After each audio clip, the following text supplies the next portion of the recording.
Is weird, odd, strange, or just plain bizarre is really your cup of tea?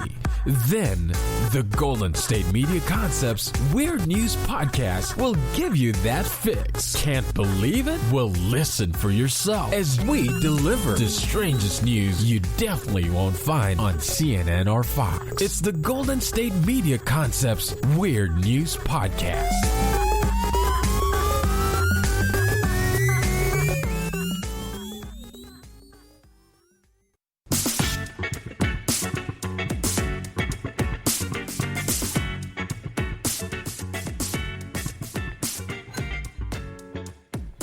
Welcome to the GSMC Weird News Podcast, brought to you by the GSMC Podcast Network.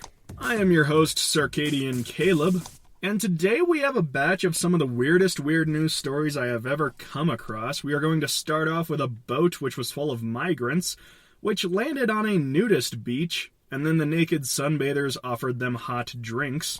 We'll get to that one soon, but we will also get to the Russians declaring that Venus is now their planet.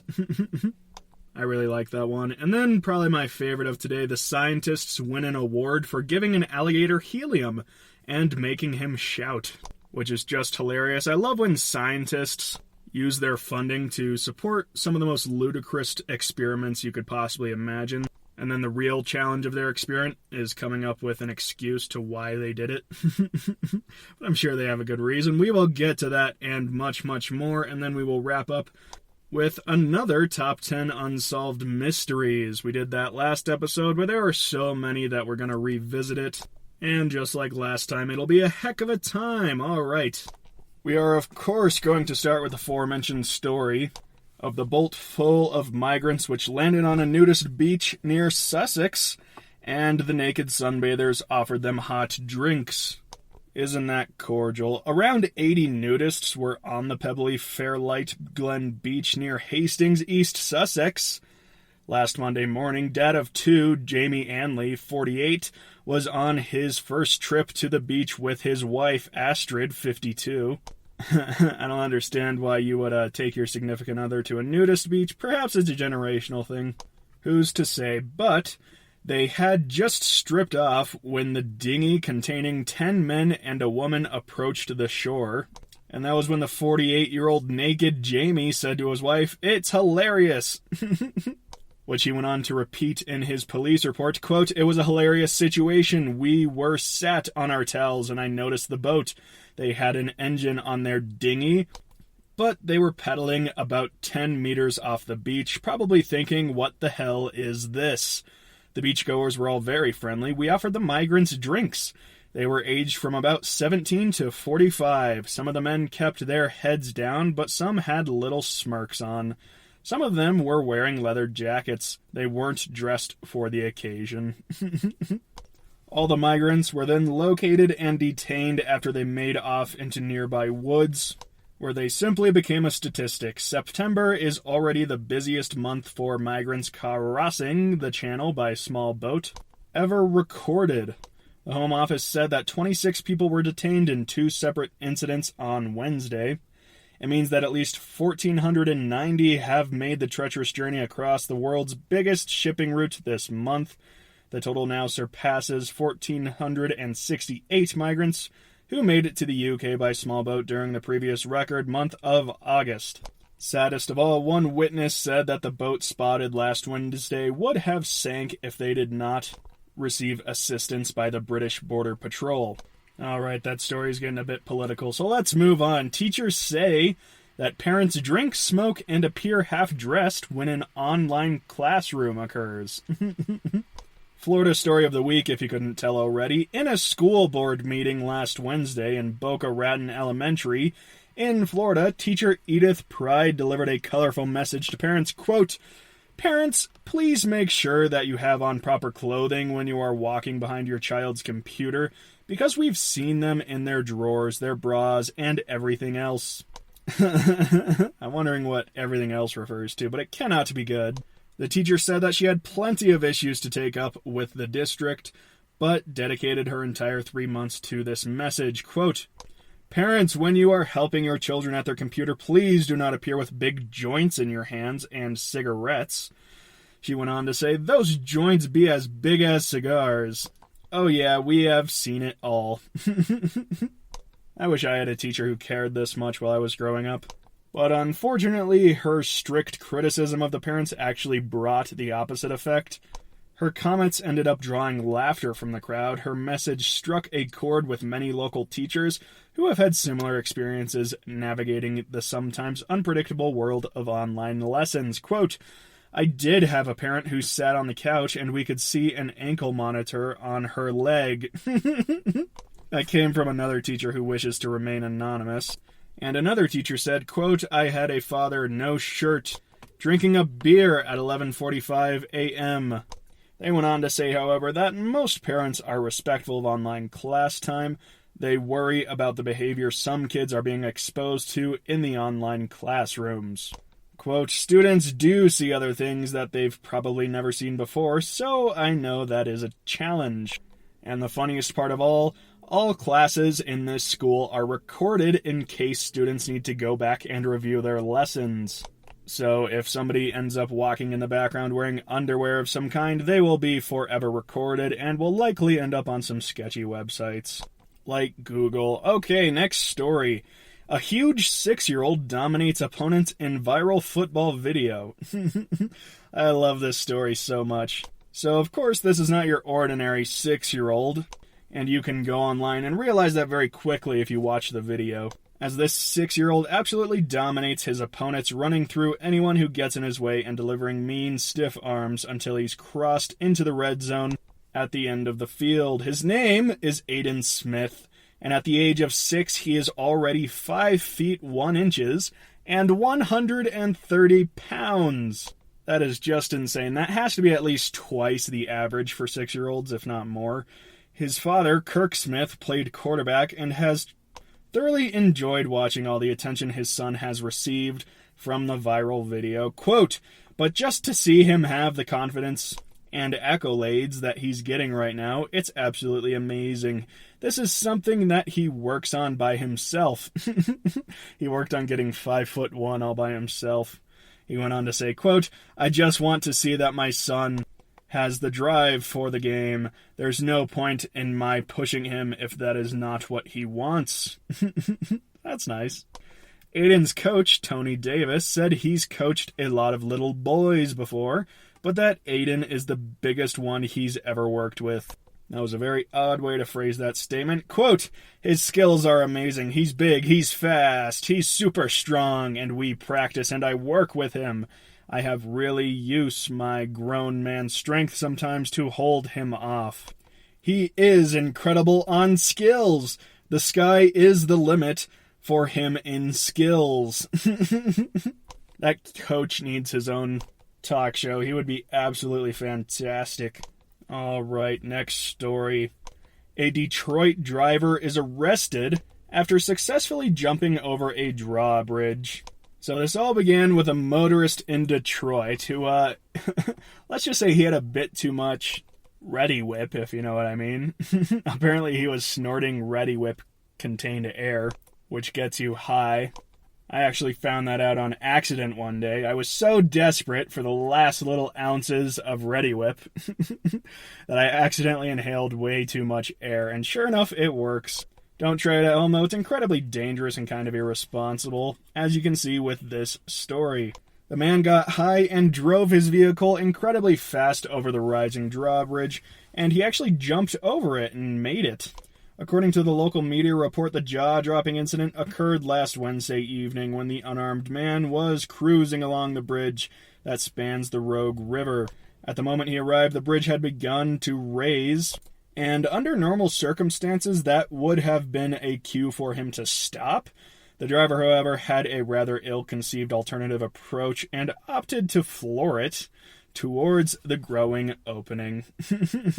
Drawbridge operator Andrew Loch, who watched the wild scene unfold, recalled that, quote, "I looked and I said, no, he ain't," and his disbelief quickly giving way to the realization that the man was indeed trying to jump over the bridge. The worker hit the emergency stop button, but it was too late. Quote, "Over he went, blew out all his four tires, and then he crashed into the other gate. While successfully completing such a jump may be a cause for celebration in the movies, in this instance it led to the man being arrested. His car was too badly damaged for him to try to escape, so he was unable to flee the scene, which is unfortunate because I imagine that would be a very entertaining car chase. Okay, we're going to try to do one more story before we go to break, and it's kind of a ridiculous one. Goats take up the cause for fire prevention in Oregon. So this obviously stems from the horrid fires going on in the far west of the United States right now. Thousands of Oregonians are forced to leave their homes, and dozens of wildfires are burning, which has led to a lack of optimism in the Oregonians, to say the least. But for one small little gleam of hope, a herd of 230 fire-preventing goats has been assembled. And for the next week, they will be eating the dry undergrowth in a 14-acre grove that someday may be a city park. Quote, "It's something to see." That's the end of the quote. It's something to see. You could probably say that about any story, so long as there is something and you can see it. Apparently it was extraordinarily comical when all the goats hopped out of their trailers. One person said that it looked like, quote, clowns getting out of a clown car. He went on to say, quote, "Away they go, and they're all different sizes and colors. Fun to watch." These people are hopeless. Forest ecologists and wildfire experts have pointed to excess vegetation and undergrowth, often near power lines or among standing timbers. This is a key potential fuel source for catastrophic wildfires, of course. And removing or reducing those fuels is seen as one of the ways to help reduce the risk or at least minimize the potential spread of fires. In some places, that means goats. In Colorado, we use rakes, but I guess everybody has their own methods. The goats belong to the Healing Hooves Corporation, an eastern Washington company that takes the goats across the Northwest and requests cities and private landowners to let their goats graze. The goats cost around $800 per day plus a trucking fee, so potentially quite less than the cost of a power tool and city employees. But once again, that's still a lot higher than a rake. The animals are correlated within an electric fence which moves with them as they eat. Pretty cool technology they're using with these goats. Quote, "People say, 'Oh, what do you do?' And the caretaker Craig Medson says, 'I am a shepherd.' You get this second look." I always wanted to be a shepherd when I grew up. It's a noble profession. King David did it after all. But he had his own problems, I guess. Madsen, on the other hand, is used to the double take. He's been a shepherd for 18 years, ever since giving up an office job with the federal government. From May to October, he drives his herd from one spot to another, living in the back of his truck with little more than a bed.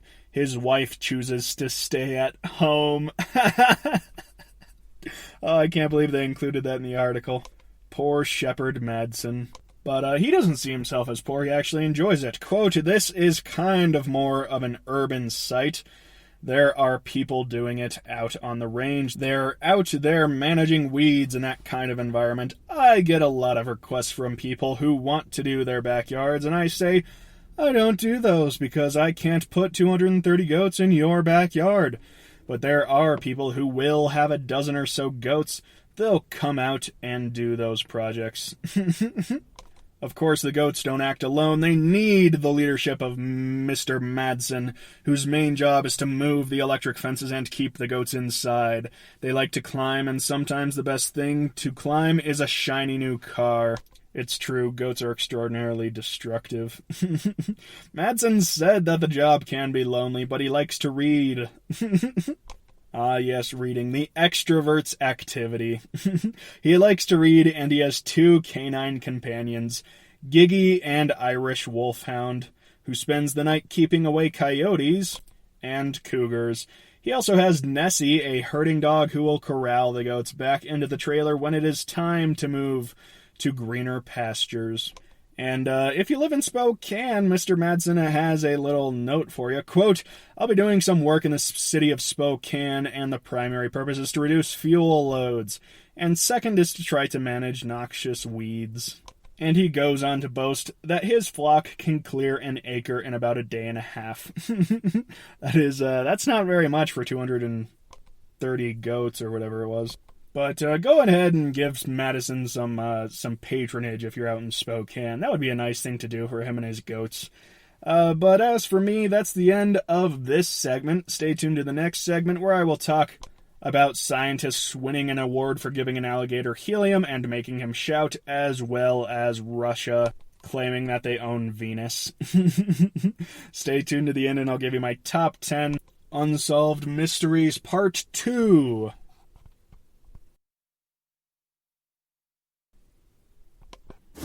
Check out the show built around the women of MMA. From the UFC to the extreme cage fighting, we got the fights covered. Listen. It's the Golden State Media Concepts Women's MMA Podcast. The latest news of upcoming fights, discussions of previous matches. Join us as we talk to and about the biggest names in women's mixed martial arts, past, present, and future. When it's the women's fight game, you know where to listen to. The Golden State Media Concepts Women's MMA Podcast.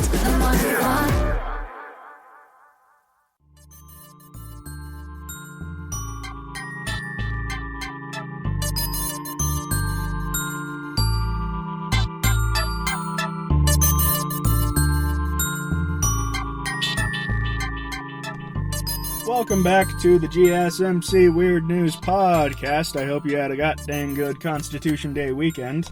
I know the Russians did. They declared that Venus became a Russian planet. But we'll get to that later. We're going to start with scientists winning an award for giving an alligator helium and making it shout. This came from London, where a team of scientists put an alligator in a helium-filled box and made it shout. And as a result, they won the Ignoble Prize, which is the sort of prestigious award that commemorates the science which practices more unorthodox experiments. The science group was led by researchers from Austria and Japan. They were attempting to find out whether alligators' vocal communications relate to their body size, because, that's important. But it was their method rather than their hypothesis that caught the eye of the awards committee, who voted the award to the alligator scientists over another experiment, which was trying to figure out if narcissists can be identified by their eyebrows. And to further show how this prize works, they gave away their Peace Prize to the governments of India and Pakistan for, quote, having their diplomats surreptitiously ring each other's doorbells in the middle of the night and then run away before anyone had a chance to answer the door. So the Ignoble Prizes are clearly a comical endeavor, which have been awarded since 1991 to parody the more established Nobel Prizes. That's Nobel Prizes, isn't it, Caleb? This year's ceremony, which took place on Thursday, was webcasted as a result of the pandemic. I don't know if you guys have heard of that big thing called COVID-19. Shut down a lot of venues. Anyways, the award for economics went to an international team of experts for, quote, trying to quantify the relationship between different countries, national income inequality, and the average amount of mouth-to-mouth kissing. So they think the more wealthy you are, the more likely you are to kiss mouth-to-mouth, which actually kind of makes sense from a germological perspective. The basic hypothesis being that if you have more money, you don't have to worry about transmitting diseases by kissing each other on the mouth, because you'll be able to take care of it monetarily. Meanwhile, American researcher Richard Vettervon won the... That's an awesome name, Richard Vettervon. He won the Etymology Prize for, quote, collecting evidence that many etymologists are afraid of spiders, which are not insects. That is officially the lamest study ever. And the Dutch-Bulgarian team won the Medicine Award for, quote, diagnosing a long, unrecognized medical condition, misophonia, the distress at hearing other people make chewing sounds. I think that's a universal phobia. The Ig Nobel Prizes honor achievements that make people laugh and think. In the words of Norm Macdonald, it makes you laugh, it makes you think you're laughing. Winners accept their prizes from, quote, genuinely bemused, genuine Nobel laureates. The website reads that this year alone, 6 Nobel winners dished out the trophies. The US President, the UK Prime Minister, and the Brazilian leader won the, quote, Medical Education Award, along with a handful of other world leaders for using the pandemic to teach the world that, quote, politicians can have a more immediate effect on life and death than scientists and doctors can. Which is just excellent. I was wondering how long it would take for this to get political. Thursday's ceremony marked the 30th edition of the awards, which are usually held at Harvard University, but as we said earlier, this was live streamed. You can go and watch it online because of that, so I guess there are truly upsides to everything. Speaking of upsides, the China biopharma plant leaked into a population of thousands, giving them bacterial diseases. There's no upsides to that, is there? Bacterial disease. Chinese authorities found a biopharmaceutical plant which had used expired disinfectant in its production of Brucella vaccines for animals between July and August of last year, which means that the bacteria was not eradicated in its factory exhaust. This occurred in Beijing, China, where thousands of people in northwest areas have tested positive for bacterial disease after a leak from a state-owned biopharmaceutical plant making animal vaccines last year. Health officials in Lanzhou City said that 3,245 people had contracted brucellosis, a disease often caused by close contact with infected animals or animal products that can bring about fevers, joint pain, and headaches. It was reported that another 1,400 people tested as an early positive for the disease, and health authorities said that there was no evidence of person-to-person transmission so far. Chinese authorities found a biopharmaceutical plant had used expired disinfectant in its products. As a result, contaminated gas from the China animal husbandry formed aerosols containing the bacteria, and this was then carried by the wind to the Lanzhou Veterinary Research Institute, which infected nearly 200 people there as of December last year. Sadly, more than 20 students and faculty members of Lanzhou University, some of whom have been to the institute, subsequently tested positive as well, according to Xinhua News Agency. As a result, Lanzhou's Health Commission said Friday that sheep, cattle, and pigs were most commonly involved in the spread of the bacteria and should be avoided as much as possible. According to the U.S. Centers for Disease Control and Prevention, person-to-person transmission of brucellosis is extremely rare, but, quote, some symptoms may reoccur or never go away. That is brutal. These include recurrent fevers, chronic fatigue, swelling of the heart, or arthritis. Yikes, yikes, yikes, and yikes. The factory, which, it should be noted, apologized earlier this year, has had its brucellosis vaccine produced, but it has recently been revoked. Compensation for patients would start in batches from October, according to local authorities. So if you have a fever, chronic fatigue, or arthritis, or a swelling heart, why don't you make a call to someone? All right, let's do a happier story. Coronavirus football team. So this is a football league that is keeping social distance. Loses 37-0 in a socially distanced match. Now, I know you're asking, how do you play football socially distanced? And the answer is, well, by God, this is the European style of football. What we here in America call soccer. But wait, don't leave. It'll get funny, I promise. A German football team lost 37-0 to their local rivals after fielding only 7 players who socially distanced throughout the match. Why do Europeans call it football if they play it with a soccer ball? That doesn't make any sense. Ripdorf fielded the minimum number of players on Sunday because their opponents over at Holdenstedt came into contact in a previous game with somebody who tested positive for the COVID-19. That's the disease I mentioned earlier. Somebody told me it was bad. Their team tested negative, but Ripdorf said that the conditions were not safe.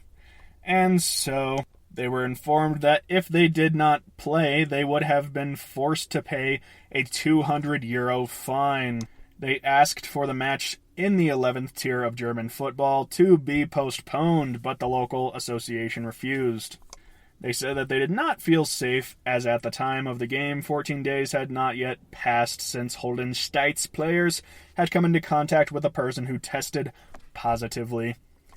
Holdensteidt's first team did not play in the match, and the club fielded their second team. At the beginning of the match, one of Rippendorf's players stepped onto the pitch, passed the ball to an opponent, and the team then walked to the sidelines.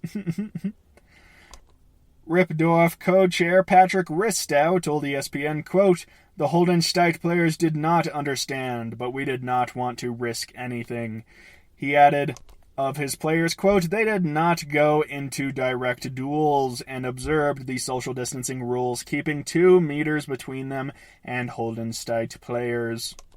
But of course, Holdensteidt did not hold back, scoring a goal every 2 or 3 minutes. Quote, "There was no reason not to play this game," said the Holdensteidt coach. And thus, the highest scoring soccer game ever ended 37-0. But it was no doubt even more boring than normal soccer to watch. Alright, next story. Russia's space agency chief declares Venus as a, quote, Russian planet. I love this story so much. It's so Russian, and I love Russia. For all the wrong reasons, of course. Moscow, if there is life on Venus, it might want to start learning Russian. The boss of Russia's government space agency has claimed it as a Russian planet.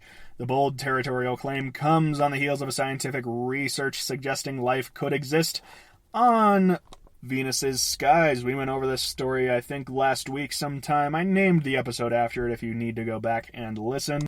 Basically, they discovered a chemical in Venus's atmosphere that is normally only produced by life forms on Earth. So this causes suspicion that there is life in the atmosphere of Venus. Anyway, Russia's proclamation came from Roscosmos chief Dmitry Rogozin, who's known for espousing unconventional scientific views and for frequently sarcastic anti-Western rhetoric. He said this week that Russia wants to send its own mission to Venus, in addition to an already purposed and ongoing joint venture with the United States called Venera D. If you're spending billions of dollars to discover life on another planet, I think you could come up with a better name than Venera D. But what do I know? Quote, "We think that Venus is a Russian planet, so we shouldn't lag behind." Rogozin is a former deputy prime minister who told reporters last Tuesday that, quote, "The Soviet Union was the first and only one to land a spacecraft on Venus. The spacecraft gathered information about the planet. It is like hell over there." Maybe that's why he's saying Russia owns it. You know, they're not known for exactly having the most pleasant region to live in. Research published last Monday on the National Nature Astronomy Journal details British and American scientists' discovery of phosphine gas, which I mentioned previously, in the clouds around Venus, which is considered a potential sign of life on the planet. The atmosphere of Venus is made up of almost entirely carbon dioxide and is considered to be the hottest planet in our solar system, and it is not very close. This new study, of course, renewed public interest in Venus, likely promoting the Roscosmos chief to remind the world of the former Soviet Union's achievements in early space exploration. NASA's Mariner 2 became the first spacecraft to fly by Venus and measure its extreme surface temperature in 1962.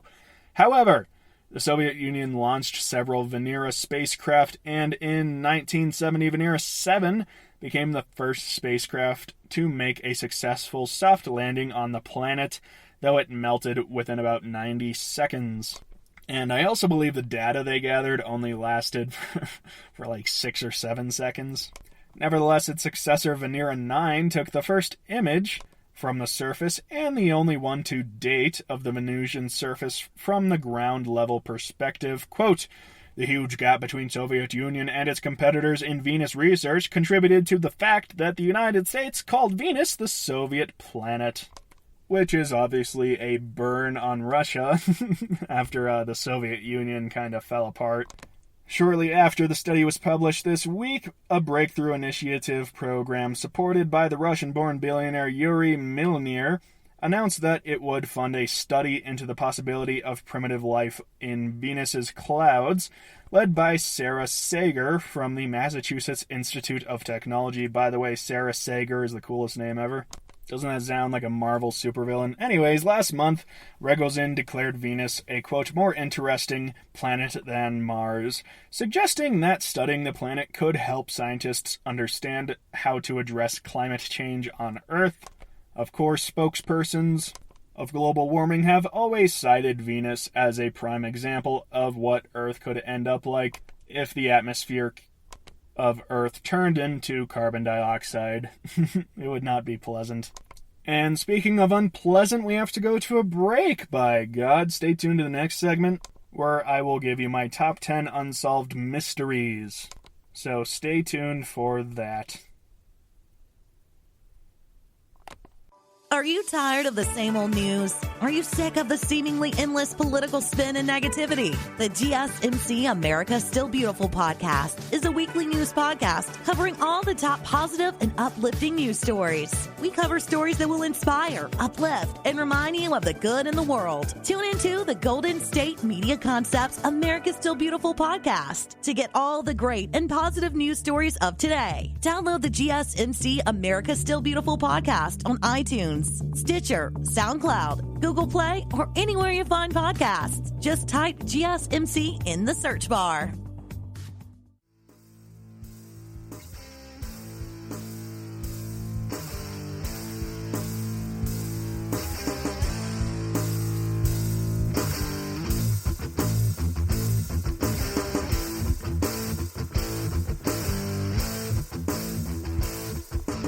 Welcome back to the GSMC Weird News Podcast, where we are going to go over my top 10 Unsolved Mysteries Part 2. Starting off with number 10, the most controversial. We're going to get this one out of the way because of that fact, the creation of man. This is one of the most well-known and controversial mysteries known to man at the moment, because everybody who has an opinion on it is 100% sure and 100% contradicting what other people believe. The basic mystery is, where did we come from? Many people believe we were created by some kind of god or deity, while others believe we naturally came into being through the process of evolution, and some even believe we were put onto Earth by aliens. Because of this mass disagreement, it is not technically conclusive that there is evidence for either argument, which is why this subject remains our greatest mystery. I am not going to tell you where I lie on this spectrum, but I would really think it would be funny if you guys got into arguments in the comment section. That would be funny. The concept of evolution states that through a series of adaptations and mutations from generation to generation, a creature can change dramatically over time. There are many arguments against evolution, mostly from fundamentalist Christian bodies.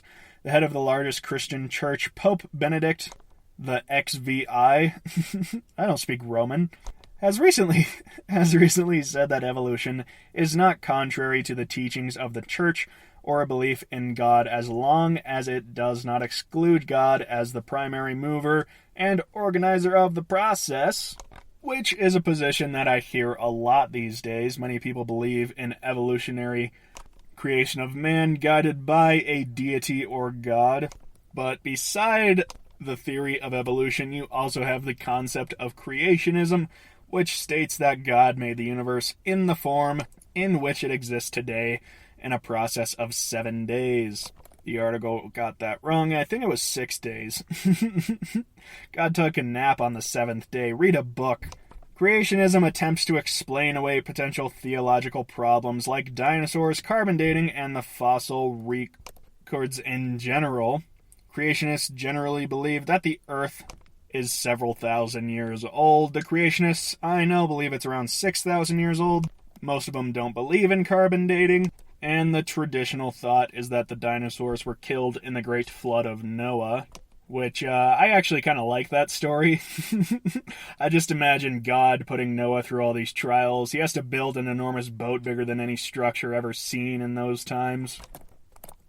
And after hundreds of years of building it, according to the story, he's then forced to put 2 of every animal on board. I can't imagine he was very happy about that. And then the funniest part would be when the dinosaurs showed up to be on the boat. And Noah was just like, no, God, I think we're going to call it. This is where I draw the line. I have no use for pterodactyls on my god-dang boat. But I don't know, I'm not a theologian or a Scientologist or a what do you call the guys who are scientists? I'm not one of them. I'm just a guy who wants to talk about number 9. Something far less controversial. The Loch Ness Monster. This is where the list gets fun. The Loch Ness is the most voluminous freshwater lake in the Great Britain. For centuries, people have reported seeing a large creature living in the lake, the earliest accounts coming from the life of Saint Columba in 565 AD, although sightings of the creature on land around the loch reputedly date back to the 16th century. Nevertheless, modern interests in the monster were sparked by a 22nd July 1933 sighting, when a Mr. George Spicer and his wife saw a most extraordinary form of animal cross the road in front of their car. They described the creature as having a large body about 4 feet high and 25 feet long, as well as a long, narrow neck, slightly thinner than an elephant's trunk. That is really thin. And they said it was about 10 to 12 feet long, matching the width of the road. The neck had a number of undulations in it. They also saw no limbs because of a dip in the road, which obscured the animal's lower position. It reportedly lurched across the road towards the loch some 20 yards away, leaving only a trail of broken undergrowth in its wake. The fun part, though, about this story are the photographs. The Loch Ness Monster has been photographed repeatedly, and it has even been caught on videotape as recently as 2007. And according to the local government, it has even been reported on sonar equipment. Unfortunately, however, the footage and photos are never clear enough to give a definite answer as to what the creature is, if it is a creature at all and not some elaborate hoax in order to get tourists to travel to the loch. I like that story because it's a depressing ending. Some speculate, however, that it may be a plesiosaur that has survived the rest of the dinosaur population. Plesiosaur are those sea dinosaurs. But I'm not quite sure how they survived. They probably didn't even get on Noah's boat in the first place. Ludicrous. Alright, so for number 9, we're actually going to continue with these mysterious beasts, and we're going to talk about Bigfoot, who is also known as the Sasquatch, and is typically depicted as an ape-like man who inhabits forest areas of the Pacific Northwest and parts of the Canadian province of British Columbia. And just like the Loch Ness Monster, many locals are 100% sure that Bigfoot exists. Over the years, there have been many sightings and photographs of the Bigfoot, but no conclusive proof exists to verify his existence. Most experts on the matter consider the Bigfoot legend, which is the combination of folklore and hoaxes. But there are a number of authors and even researchers who do believe that the stories could be true. There is some speculation that, like the Loch Ness Monster, Bigfoot may be a living remnant of the time of the dinosaurs. Mainly a supersized ape. The earliest account of Bigfoot sightings are from 1924 through reports of a similar type of creature, which have appeared as early as 1860s. Good gravy, that is some early Bigfoot. Also in number 9, the Chubacabra. So the Chubacabra, which is the goat sucker, is mostly associated with Latin American communities in the USA, Mexico, and Puerto Rico regions. It is supposedly a heavy creature the size of a small bear, with rows of spines reaching from the neck to the base of the tail, and it takes its name from the fact that it is supposed to attack animals and drink their blood. specifically goats. So it's the goat sucker. This legend began around 1987, making it one of the more recent of these almost certainly fake animal unsolved mysteries. There are many similarities to the vampire of Mocha, and the name given to an unknown creature to kill animals all over the small town of Mocha in the 1970s. The vampire of Mocha left the animals completely devoid of blood, which had apparently been removed by a series of small circular cuts. The most common description of the Chupacabra is a lizard-like being appearing to have leathery or scaly greenish-gray skin and sharp spines or quills running down its back. This form stands approximately 3 to 4 feet tall and is said to stand and hop in a similar fashion to a kangaroo. So it's a lizard mixed with a kangaroo mixed with a vampire. The ultimate specimen. In the last sighting, the creature reportedly hopped 20 feet into the air.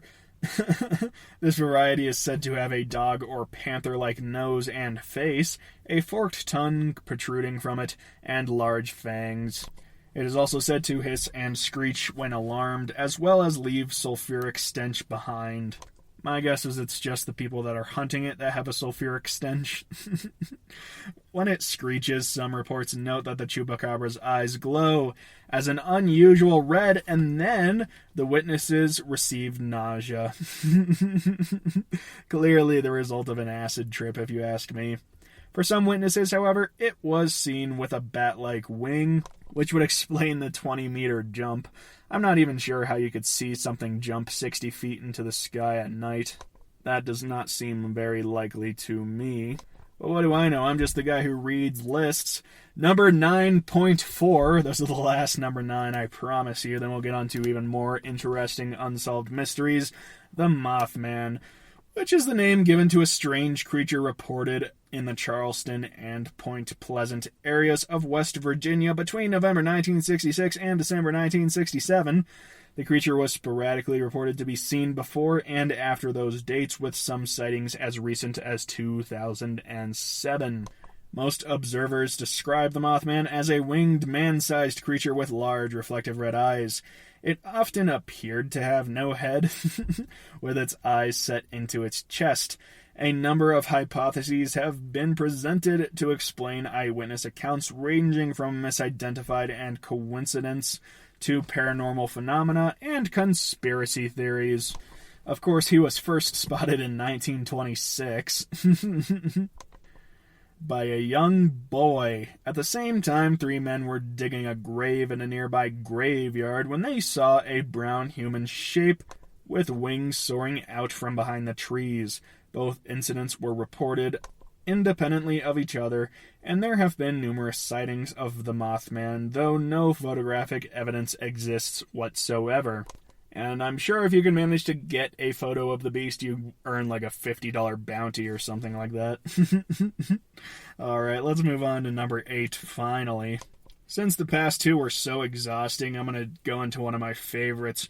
Number 8, the Roanoke Colony. In 1584, Sir Walter Raleigh dispatched an expedition to the east coast of North America, as Queen Elizabeth I had given him permission to colonize Virginia.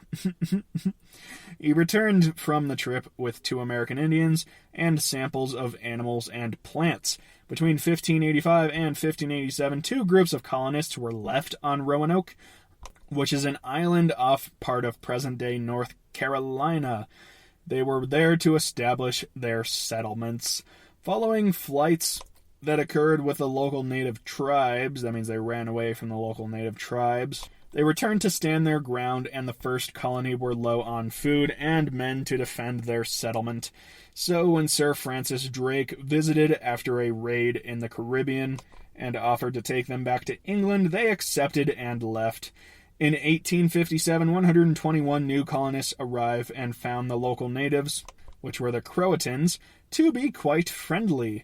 The first English child born in the Americas was the daughter of one of these colonists. The group tried to befriend some of the other tribes that the previous colonists had fought with, which resulted in the killing of George Howe. The remaining members of the group convinced the leader to return to England to get help. The leader, whose name was John White, returned to England, leaving behind 90 men, 70 women, and 11 children.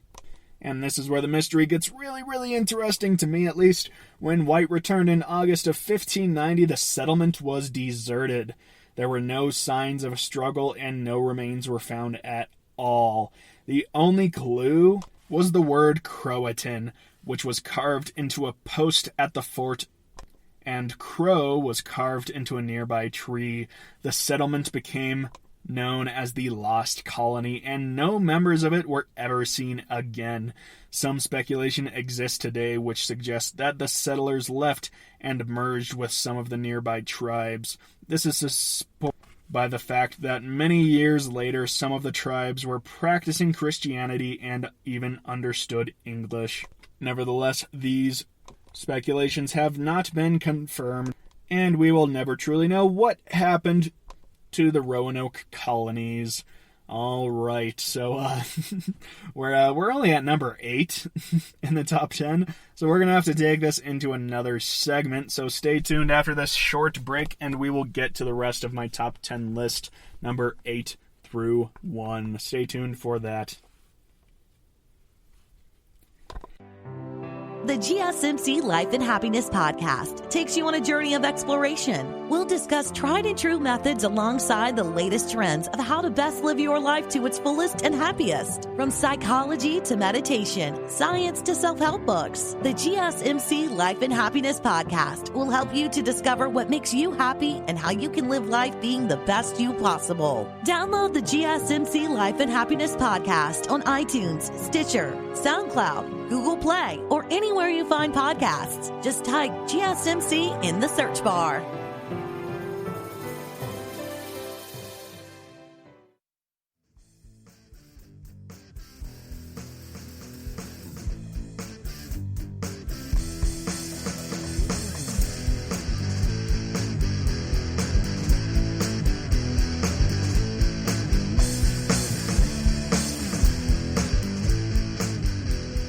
Welcome back to the GSMC Weird News Podcast, where I will give you the Unsolved Mysteries Part 2 of Part 2.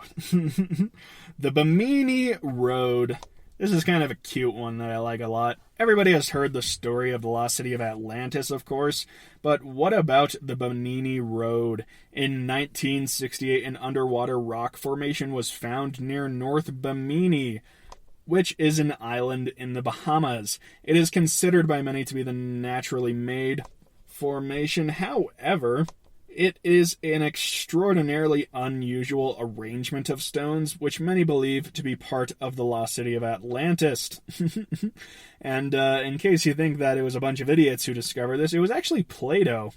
Another curious element of this mystery is a prediction made in 1938 by Edgar Cayce, who said, quote, "A portion of the temples may yet be discovered under the slime of ages and seawater near Bimini." In a more recent expedition, amateur archaeologists Dr. Greg Little discovered another row of rocks in the same formation directly below the first, leading them to believe that the road is actually at the top of a wall or a water dock for Atlantis. It doesn't really have to be Atlantis, though, does it? It just has to be a sinking colony of some kind. Perhaps they were just on a small island and it had a giant landslide and half of it landed in the ocean. However, this article suggests that one possible natural explanation is that the road is an example of tessellated pavement, which is a natural phenomenon.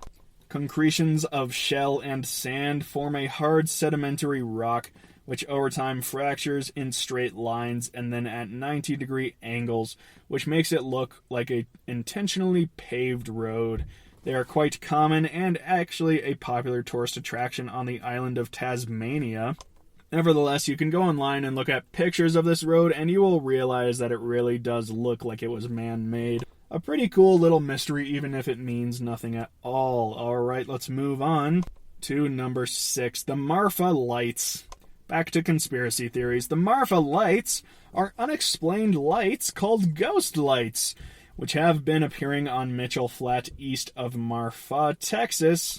The first published account of the lights were given in 1957 but Robert Reed Ellison reported them to his family, and accounts of their disappearances and reappearances, which were spread by word of mouth later in his life.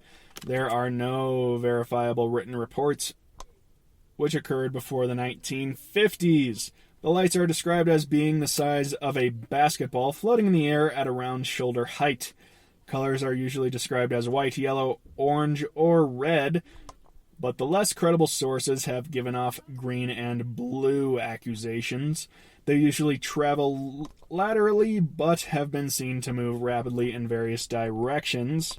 The lights sometimes appear in groups. Sightings are rare, but there is a large amount of photographic and video evidence to support all of the most unlikely reports. Skeptics generally consider the lights to be related to traffic passing on the nearby U.S. Route 67, or to even be electric byproducts of the predominantly quartz hills in the area, because they usually appear in private property with terrain that is difficult to travel over.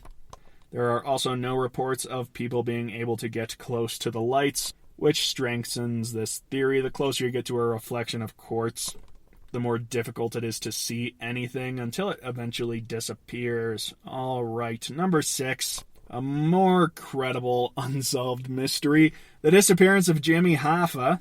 You might already know this story if you've seen the Martin Scorsese film The Irishman. Jimmy Hoffa was an American labor leader, and more notably a criminal convict. As the president of the International Brotherhood of Teamsters, great name for an organization, which he led from the mid-1950s to the mid-1960s, Hoffa wielded considerable influence. After his conviction, however, he served nearly a decade in prison. On July 30th, 1975, Hoffa disappeared from a parking lot in Detroit and was never seen again. He had been due to meet two mafia leaders, Anthony Tony Jack from Detroit and Anthony Tony Pro from the Union City, New Jersey and New York City, respectively. And according to Donald Francos, a convicted mob hitman, Hoffa was shot in the house of Guy Cologne, and then his body was then buried in the foundations of the Giant Stadium. While that is the most popular belief, another mobster, Bill Bonanno, claimed that Hoffa was shot and put in the trunk of a car that was then put through a car compactor. That is unlikely, though, because that would generate a huge amount of stench as well as, liquid waste. Nevertheless, nobody will ever know the truth about Jimmy Hoffa, but the Mythbusters team dug in the part of the Giant Stadium that is generally where Hoffa is considered to be buried, where they found absolutely, positively zip. Alright, number 5. This one's a personal favorite of mine, and it happened in Russia. Surprise, surprise. The incident at Dyatlov Pass. On the first night of February 1959, 9 ski hikers died mysteriously in the mountain of what is now Russia. Back then it was the Soviet Union. The night of the incident, the group had set up camp on a slope enjoying dinner just before they got ready for sleep. But something went catastrophically wrong because the group never returned. On February 26th, searchers found the hikers' abandoned tent, which had been ripped open from the inside. Surrounding the area were footprints left by the group, some wearing socks, some wearing a single shoe, and some barefoot, all of which continued to the edge of a nearby woods.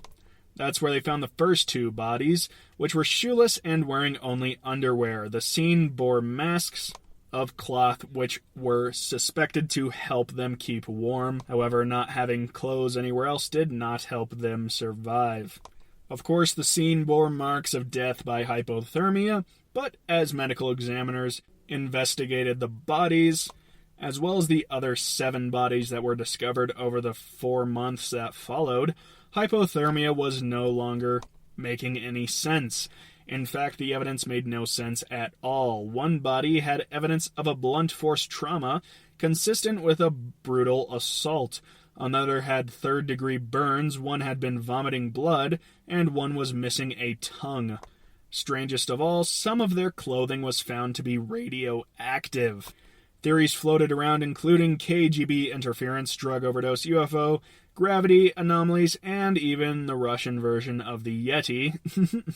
Recently, a documentary filmmaker presented a theory involving a terrifying but real phenomenon called infrasound, in which the wind interacts with the topography to create a barely audible hum that can nevertheless introduce powerful feelings of nausea, panic, dread, chills, nervousness, raised heartbeat rate, and breathing difficulties. The only consensus remains that whatever happened involved an overwhelming and possibly inhuman force, which will likely never reveal itself. Alright, number 4, D.B. Cooper. The next unsolved mystery occurred on November 24th, 1971, when Dan Cooper was a passenger on the Northwest Airlines Flight 305 from Portland to Seattle, a 30-minute flight. He was described by passengers and flight attendants as a man in his mid-40s wearing a dark suit, black tie, and mother-of-pearl tie clip, and a neatly pressed white collar shirt. He took his seat, lit a cigarette, and politely ordered bourbon and soda, for which he paid in cash. Shortly after the takeoff, he handed a note to a 23-year-old flight attendant who ignored it, assuming he just gave her his phone number. Quote, "Miss, you better look at that note. I have a bomb." The note's wording is actually part of the mystery, since Dan Cooper reclaimed it after the flight attendant read it, but his demands were for $200,000 in negotiable American currency, worth $1 million today. 4 parachutes and a fuel tank were also part of his request, as well as a fuel truck standing by at the Seattle airport to refuel the plane on arrival. The flight attendant brought the demands to the captain. The airline's president authorized full cooperation. The other passengers had no idea what was happening, having been told that landing was delayed due to mechanical difficulties. Eventually, however, the plane landed, an airline employee delivered the cash-filled knapsack and parachutes, and Cooper allowed all passengers and 2 flight attendants to leave the plane. During refueling, Cooper outlined his plan to the crew, which was a course towards Mexico, with 1 further refueling stop in Nevada. 2 hours later, the plane took off. When it landed in Reno, Cooper's absence was noted. Cooper, whom the media mistakenly referred to as D.B. Cooper, was never seen or heard from again. No parachute was found, and the ransom money was never used. In 1980, a young boy on vacation with his family in Oregon found several packets of the ransom money, which was identifiable by its serial numbers, which led to an intense search in the area for Cooper and his remains. Nothing was ever found. For the time, it was speculated that Mad Men's fictional Don Draper was the man who would become Cooper. In the real world, a parachute strap was found in 2017 at one of Cooper's possible landing sites. So he most likely died after jumping out of the plane, but until they find his body, it will remain an unsolved mystery, because just reading that story shows you that he was always for switching things up. Perhaps he left a bit of the money and threw a parachute strap in a tree just to make it look like he died. Alright, number 3 is going to be quick. Area 51. You guys know I don't like UFO stories. Of course, Area 51 is often accused to be led by the U.S. military as part of their extensive weapons training programs, many of which may possibly include UFO studies. Many people believe it houses crashed UFOs, in which the lab tests on aliens.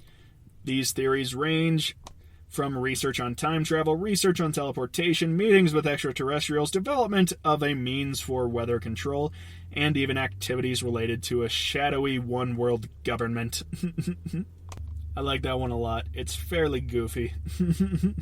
Although it's certainly true that they have a bunch of stuff that we don't know about. It is, however, pretty unlikely that it involves aliens. Alright, number 2, the Tunguska Event. This occurred on June 30th, 1908, when 770 square miles of a forest in Siberia, Russia, were flattened by what would have appeared to have been an explosion. Except there were no witnesses and no other evidence. The phenomenon was known as the Tunguska Event, and has been classified by scientists as the largest impact event in recorded history.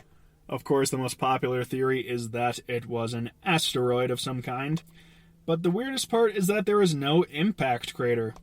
Thus, scientists only surmise that it may have happened, and they cannot be certain. The best guess is that it was an asteroid and it just barely exploded while it was just above the surface and never got to hit ground or make enough impact to leave any marks besides, burnt and thrown over trees. Nevertheless, it's kind of odd that a giant explosion happened, the biggest in recorded history, and nobody knew about it. Alright, quick honorable mentions. The idea that the moon landing was an inside job. I like this one because it was an inside job. The government did do the moon landing. Alright, number 1, Cicada 3301, which is a nickname given to an organization that, on 3 occasions, has posted a set of puzzles to recruit code breakers from the public. The first internet puzzle started on January 4th, 2012, and it began on 4chan of all places, and it ran for nearly a month. A second round began for a year later on January 4th, 2013, and then a third round on January 2014. And craziest of all, the third puzzle has yet to be solved. The stated intent of the organization is to recruit, quote, intelligent individuals by presenting a series of puzzles which were to be solved. Circadia 3301 is a secret society with the goal of improving cryptography, privacy, and anonymity. I know I said it wrong, but I'm not going to cut it out. Others believe that it is a cult or a religion, and they have been alleged to have performed many hacker activities. These themselves cannot be confirmed, making it an unsolved mystery within an unsolved mystery. Nevertheless, some of the smartest puzzle solvers on the planet now belong to this group, and nobody knows why, which is odd. None of the winners have come forth with what they have learned about the group, which makes it extraordinarily odd, which means there's probably some great secret they know that we don't. Or maybe it's just a group of internet jerks. I don't know. What do you think? Leave a comment. In the meantime, I'm going to thank you for listening to the GSMC Weird News Podcast, brought to you by the GSMC Podcast Network, and I will also ask that you subscribe to us. Follow us on Facebook, Twitter, and above all, leave us a review on iTunes. And even more than that, have a good night.